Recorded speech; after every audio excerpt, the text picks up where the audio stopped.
Que el Señor esté con ustedes. Y con tu espíritu. Del Santo Evangelio según San Juan. Gloria a ti, ti, Señor. En aquel tiempo Jesús dijo a sus discípulos: si el mundo los odia, sepan que me ha odiado a mí antes que a ustedes. Si fueran del mundo, el mundo los amaría como cosa suya, pero el mundo los odia porque no son del mundo. Pues al elegirlos, yo los he separado del mundo. Acuérdense de lo que les dije: el siervo no es superior a su señor. Si a mí me han perseguido, también a ustedes los perseguirán. Y el caso que han hecho de mis palabras, lo harán de las de ustedes. Todo esto se lo van a hacer por mi causa, pues no conocen a aquel que me envió. Palabra del Señor. Gloria a ti, Señor Jesús.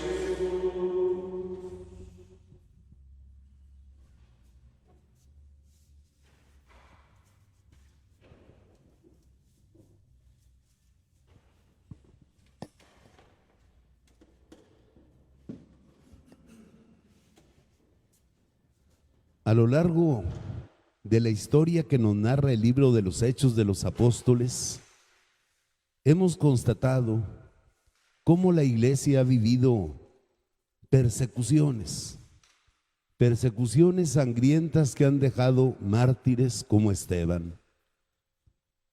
También hemos visto que ha disfrutado de momentos de paz que le han permitido progresar y extenderse. También ha vivido momentos de turbación interior, de discusiones, de altercados, que han logrado solucionar, buscando un camino común, buscando un caminar juntos desde nuestra diversidad, construyendo un mismo camino. El Papa Francisco insiste mucho en que la unidad de la iglesia no es uniformidad, no es tenerlos a todos vestidos igual, rezando en el mismo idioma y cantando los mismos cantos, sino que la unidad de la iglesia es sinodalidad, es la capacidad de caminar juntos, siendo diversos, es la capacidad de compartir un mismo camino, es la capacidad de esperar y tener paciencia con el que va lento, y la capacidad también de pedirle bajar el paso, bajar el ritmo al que quisiera avanzar demasiado rápido. La iglesia concilia, la iglesia tiene un camino sinodal, un camino común que recorrer. Ahora Jesús nos habla de otro peligro de la iglesia. Nos habla del odio del mundo. El mundo los odiará como me ha odiado también a mí. El mundo los odiará porque ustedes no son del mundo. Al elegirlos, yo los he sacado del mundo. Si ustedes fueran del mundo, el mundo los amaría. Es difícil entender lo que Jesús nos quiere decir. Sabemos que Dios amó tanto al mundo que envió a su Hijo único para que el mundo se salvara por él. El mundo no es enemigo de Dios. El mundo es amado por Dios. Dios quiere salvar al mundo y para eso nos envió a su Hijo. El mundo en este pasaje del Evangelio de Juan se refiere a esa resistencia que puede existir no solo en los que no pertenecen a la iglesia, sino incluso en nosotros bautizados. Esa resistencia a dejarnos salvar, esa resistencia a dejarnos redimir, esa resistencia a dejarnos sacar del mal, porque el mal se ha convertido en un hábito, en una forma de vivir, en algo que nos caracteriza, en algo que disfrutamos, en algo que no queremos dejar atrás. Las veces que postergamos decisiones. Sí, quiero cambiar de vida e ir a misa todos los domingos. Pero este primer domingo no puedo porque ya tengo otros compromisos. Ya será el siguiente. Y será el siguiente. Y será el siguiente. Hay una resistencia. Hay una resistencia.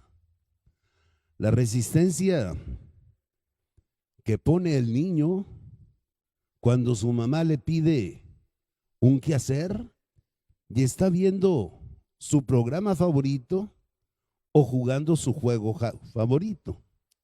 Ahorita voy. Ya estoy ahí. Esa resistencia interior, ese cáncer interior que hay en cada uno de nosotros y que nos impide convertirnos. Cuando el odio viene de fuera de la iglesia sufre persecución. La iglesia sufre persecución. La iglesia es burlada. La iglesia es ridiculizada. La iglesia es caricaturizada. La iglesia es exhibida en sus defectos porque buscan destruir la iglesia. No buscan matar cristianos. Buscan matar la fe. Buscan hacer que la iglesia parezca indigna de fe, que es cosa del pasado, que son fanatismos, que son supersticiones, que es hipocresía. Cuando el odio se da entre hermanos cristianos, el odio se disfraza de fundamentalismos. Como decía hace 2 o 3 días, fundamentalismos y fanatismos en los que queremos imponer nuestra propia visión de fe, nuestra propia espiritualidad, nuestra manera de rezar y queremos uniformar a todos. Y entonces desacreditamos a los que no son como nosotros. Los desacreditamos.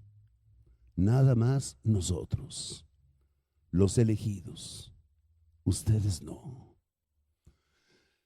Pero en todos, en cada uno de nosotros existe esa mundanidad, esa resistencia que le oponemos a Dios en aquellas cosas que nos gustan, en aquellas cosas que disfrutamos, en aquellas cosas que nos agradan y nos llaman la atención. A veces la mundanidad es absolutamente mundana. Es querernos conformar a la moda, al pensamiento, al vocabulario y al estilo de vida del mundo. ¿Qué tiene de malo? Todo mundo lo hace. Esto es lo más natural que existe. Pero hay una mundanidad de la que nos habla el Papa Francisco, que es todavía más peligrosa que la mundanidad mundana, y es la mundanidad espiritual. La mundanidad espiritual. Cuando nosotros nos valemos de una espiritualidad de apariencia para sobresalir entre los demás, cuando queremos parecer más santos, más separados del mundo, cuando no queremos vestir como todos visten, cuando no queremos andar como todos andan, cuando queremos ser los diferentes en el seno de la iglesia. Yo no soy como los demás. Es la mundanidad propia del fariseo, del que nos habla Jesús en aquella bella parábola de dos hombres que fueron al templo a rezar. Uno publicano, no se atreve a entrar al templo, se siente indigno, siente que va a contaminar el templo con sus pies, y desde la puerta reza con un corazón humilde y sincero: Señor, ten piedad de mí, soy pecador. El otro era un fariseo. Traía colgadas textos de la ley. ¿Cómo se llaman, dicen? Las filatelias. Andaba todo en regla. Y ese sí no solo se atreve a entrar al templo, sino se atreve a llegar hasta mero adelante. Te doy gracias, Señor mi Dios, porque yo no soy como los demás. Te doy gracias porque yo no soy como los demás obispos. Te doy gracias porque yo no soy como los demás sacerdotes. Te doy gracias porque yo no soy como los demás cristianos. Míralos, míralos cómo son. Míralos cómo se ríen. Míralos cómo bromean. Míralos. Te doy gracias porque yo no soy como los demás. Yo soy tan especial. Yo soy tan cumplido.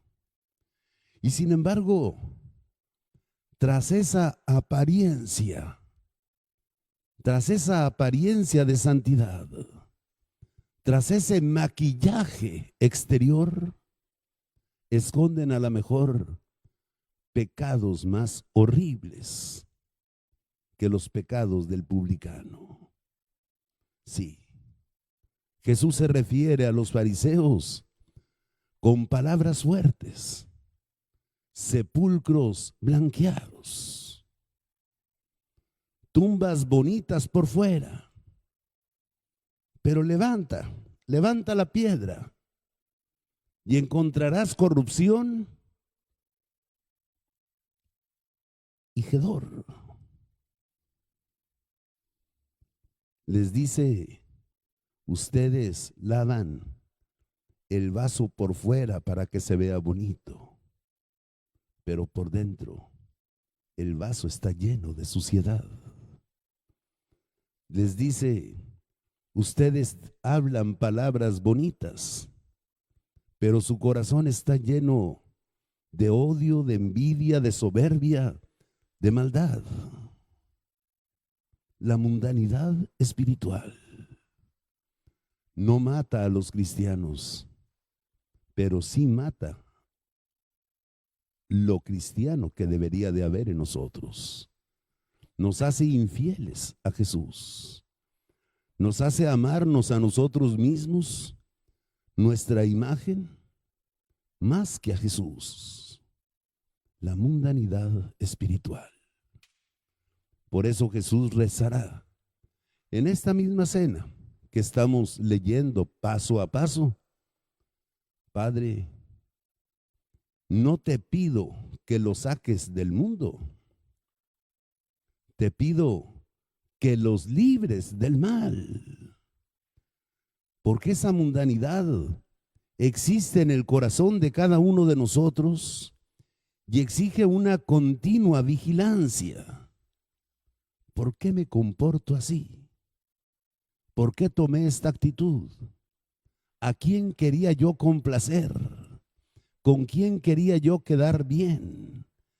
¿A quién quería yo no lastimar porque tengo miedo de que me rechacen? Exige vigilancia. Jesús seguido nos advierte contra esta mundanidad. El cristiano es sal de la tierra, pero si la sal pierde su sabor, ¿para qué sirve la sal? Solo sirve para ser tirada y que los hombres la pisoteen. Cuando el cristiano ha perdido su identidad, cuando el cristiano se ha corrompido por dentro, ¿de qué sirve ser sal que no da sabor? Es tirada. Jesús advierte a sus discípulos: ustedes son la levadura que debe fecundar toda la masa. Pero nos advierte: cuídense, cuídense de la levadura de los fariseos, cuídense de la levadura. Ustedes son levadura, no masa. Pero a veces tenemos el riesgo de convertirnos en masa y dejar que la levadura de Herodes y de los fariseos entre a nuestros corazones. La mundanidad es un peligro. Es un peligro porque somos del mundo, porque hemos venido del mundo, porque aunque Jesús al elegirnos nos haya sacado del mundo, seguimos teniendo los pies en el mundo. Nos siguen atrayendo las cosas del mundo. Esa es la mundanidad. Hoy escuchamos dentro de este contexto, de esta palabra del Evangelio, la continuación del libro de los Hechos de los Apóstoles. Pablo, acompañado por Silas, empieza a visitar las comunidades que ya había misionado para llevarles aquella carta del Concilio de Jerusalén, para decirles a los discípulos: no se dejen inquietar cuando gente sin mandato de los apóstoles venga a quererles imponer estas cosas. Nadie puede imponerles más cargas que las estrictamente necesarias. Cuidado, cuidado. Y los discípulos venidos del paganismo disfrutaban, porque las inquietudes, los temores que llevaban en su corazón se disipaban y volvían a la alegría del Evangelio, de la fe en Jesucristo. Y Pablo, a lo largo de su caminar, va descubriendo personas valiosas, personas a las que no solo bautiza, sino a las que llama, a las que asocia, a las que incorpora a su ministerio. En Listra se encontró a un joven de muy buena fama. Era hijo de padre griego y de madre judía convertida al cristianismo. Y Pablo lo llama y lo hace su compañero en ese viaje misionero, y después se referirá a él como se referiría a un propio hijo, y lo hará obispo para encargarse de comunidades que él fundó. Pero Pablo es consciente de que en muchas de esas ciudades la mayoría de los cristianos son judíos que se reúnen en la sinagoga y por temor a que despreciaran o maltrataran a Timoteo, a pesar de la carta del Concilio de Jerusalén, le pide que se circuncide. Vamos a entrar a su casa. Vamos a predicar en sus sinagogas. No hay que molestarlos. Tampoco hay que hacerlos enojar. ¿Qué nos cuesta? Circuncídate. Continúan peregrinando en ese viaje misionero. Y no sé si ustedes notaron al final de la lectura que Lucas deja de hablar en tercera persona del plural. Entonces se dirigieron a tal parte, entonces la gente los alborotó en su contra, entonces ellos predicaron, entonces la gente se bautizó y empieza a hablar en primera persona. Entonces emprendimos el camino hacia Macedonia, porque sentimos que Dios nos había llamado a esa misión. Sí, Lucas es otro de los que apenas en este viaje se incorpora a la tarea misionera de Pablo. Mucho de lo que escribe, todo lo que escribe en los evangelios, lo escribe sin haberlo vivido. Él era un sirio nacido en Antioquía.